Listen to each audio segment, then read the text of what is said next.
10 কিংবা 7 নয়, এবার কথা 11 নিয়ে। এই 11 কেন এত গুরুত্বপূর্ণ জানার আগে কিছু কথা তো জানতেই হবে। ফুটবল ইতিহাসে 10 নম্বর জার্সি দেয়া হয় দলের সেরা প্লেয়ারকে। ফুটবলে 10 নম্বর জার্সিকে আনব্রেকেবল সংখ্যায় নিয়ে গিয়েছেন পেলে, যা এখন পর্যন্ত চলমান। আবার 7 নম্বর জার্সিতে সবচেয়ে সফল প্লেয়ারটি হচ্ছেন ক্রিস্টিয়ানো রোনালদো। রোনালদোর বদৌলতে নাম্বার 7 জার্সিতে বসে গেছে শ্রেষ্ঠত্বের ট্রেডমার্ক।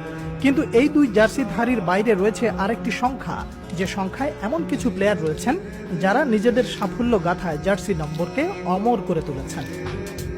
11 নম্বর জার্সিটা 7 নম্বর কিংবা 10-এর মতো মাহাত্ম্য হয়ে উঠতে পারেনি ঠিক, তবে এই সংখ্যা পিঠে নিয়ে মাঠ মাতানো ফুটবলারের সংখ্যা নেহায়েত কম নয়।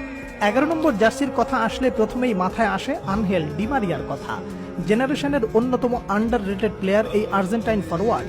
মেসি কিংবা ম্যারাডোনার কারণে 10 নম্বর জার্সি যদি আর্জেন্টিনা সমর্থকদের হৃদয় হয়, তো সেই হৃদয়ের